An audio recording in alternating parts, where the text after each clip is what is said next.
আপনি অন্যতম একজন নেত্রী, আপনার নাম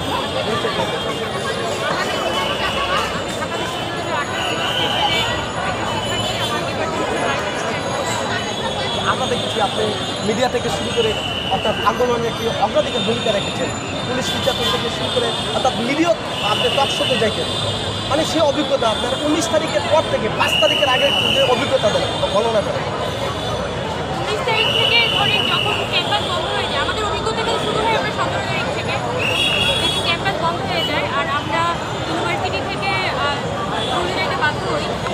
সে সময় দেখা যায় বাসায় ছিলাম পরিবারের সাথে, এক ধরনের একটা পারিবারিক প্রেশারও ছিল, আবার সরকারের পক্ষ থেকে নানা ধরনের চাপ ছিল, আর আমাদের গ্রামের ছুটির চাপ ছিল, আবার আমরা দেখা যায় আমার গ্রামের বাড়ি ফরিদপুরের ঢাকা ওখানে বন্যা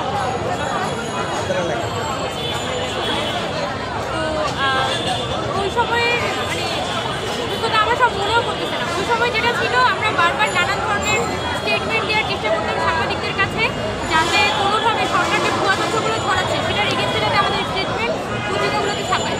সেই জন্য আমি বারবার আমার ফোন সবসময় ওপেন রাখতাম, আমার ফ্যামিলি ফোন বারবার বন্ধ করতে বলতো, কিন্তু আমি 24 ঘন্টা আমার ফোন ওপেন থাকতো আর আমি নানানভাবে কিন্তু কমিউনিকেট করার চেষ্টা করতাম। ওই ইন্টারনেট শাটডাউন পর্যন্ত এগুলোই চলে। ইন্টারনেট শাটডাউনের পরে আসলে ভয়টা ভেঙে যায়, যখন মানুষ রাস্তায় নামা শুরু করে। তার এক পর্যন্ত একটা ভয় ছিল যে আচ্ছা পুলিশ ধরে নিয়ে যাবে কিনা, ডিবি ধরে নিয়ে গেলে কেউ যদি জানতে না পারে, আমি যদি গুম হয়ে যাই, এই ধরনের একটা ভয় ছিল। কিন্তু 27-28 তারিখ থেকে ভয়টা পুরোপুরি ভেঙে যায়, আর মোটামুটি 29 তারিখ থেকে আমি মাঠে ছিলাম। 29 তারিখ থেকে আমি একদম অ্যাক্টিভলি মাঠে ছিলাম।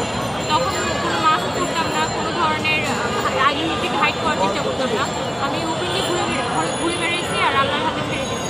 পরে তো মানে পরে তো 5 তারিখে যখন শেখ হাসিনা পদত্যাগ করলো, তখন তো এটা বলে যে একটা মানুষের ক্ষেত্রে সাধারণ মানুষ এখানে এত মানুষ নিহত হয়েছে, তাদের কারণে মানুষ আসলে মাঠে নেমেছে, এবং এই যে মানুষ মাঠে নেমেছে তাদের কারণে শেখ হাসিনা আসলে পদত্যাগ করতে বাধ্য হয়েছে। আমি এই জন্য সম্পূর্ণ ক্রেডিটটা বাংলাদেশের সাধারণ জনগণকে দিতে পারি। বাংলা ব্লকের যখন কোটা সংস্কার আন্দোলন শুরু হয়েছিল তখন কি আপনাদের স্বপ্নে ছিল একটা গণ অভ্যুত্থান হবে এভাবে?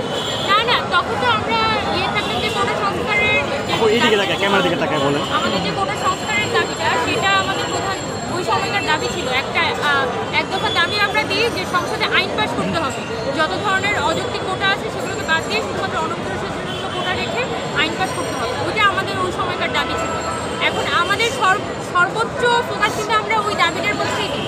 তখন আমরা আমাদের সরকারের এগেন্স্টেও আমরা কোনো কথা বলছিলাম না, আমাদের হাইকোর্টের প্রতি অনেক অভিযোগ ছিল, সরকারের প্রতি অনেক অভিযোগ ছিল, কিন্তু আমরা পাশ কাটিয়ে এগুলোকে টেকনিক্যালি ডিল করি, এবং এইভাবে আমরা মূলত সরকারের সাথে একটা নেগোসিয়েট করেই আসলে সমস্যাটা সমাধান করতে আসছি।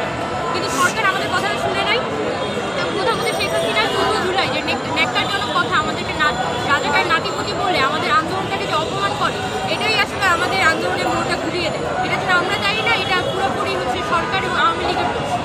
আচ্ছা, আপনি একজন অন্যতম সমন্বয়ক, এখন আমরা যেমনটা শুনে আসছি বিভিন্ন মহল থেকে যে আপনারা একটা রাজনৈতিক দল গঠন করবেন, সে ব্যাপারে কি আপনি অবগত আছেন কিনা? এখনো পর্যন্ত আমাদের মধ্যে এই ধরনের কোনো সিদ্ধান্ত হয়নি। বিভিন্ন জায়গায় এই ধরনের আলাপ